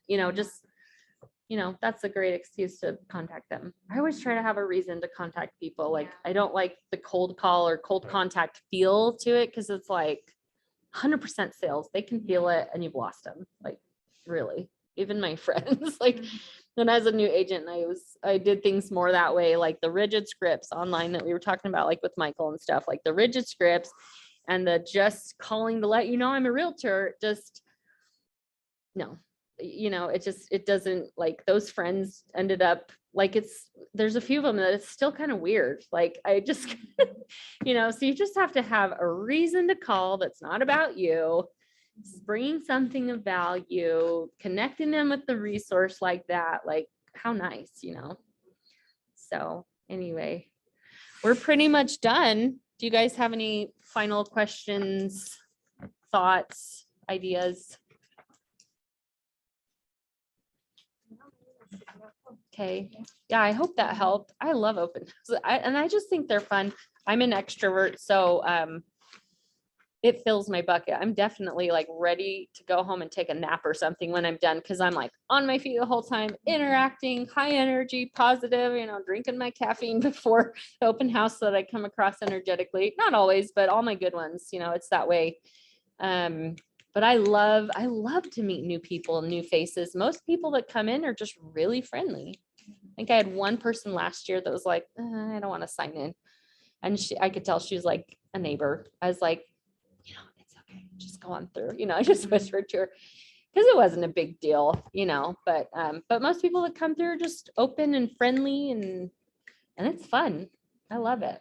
So Sweet. my husband hates them. He's an introvert, you know, so for some people it works, for some people it doesn't. But if it's your thing, it's a lot of fun to get into them. So, yeah. Oh, I'm excited Cool. to try it out. Yeah. See you. Well, this was fun to meet you guys. Yeah, you too. Yeah. Thank you. I know Bart Anthony was going to teach today, but he's like coming down with the cold and with all the COVID stuff. He's like, I think I better not. I'm like, open houses are my favorite. I'll teach it. So this is fun. Okay, so I would love to do open house with you. Yeah, Yeah. let's do I it. would love Yeah, to. text me. Okay. we'll do it. I will. Online, do you guys have any final questions, thoughts? No, thank you so much. Okay, thank you. Yeah, no, thank you. Yeah, this is great. Feel free to text me or email me. My number is 801-885-1175. I'll place it on Slack then. Put it on. Take care. Oh, Yeah, take care, guys. thanks, Ritz. Awesome. Thank Okay. you. You guys are all awesome. Rock stars.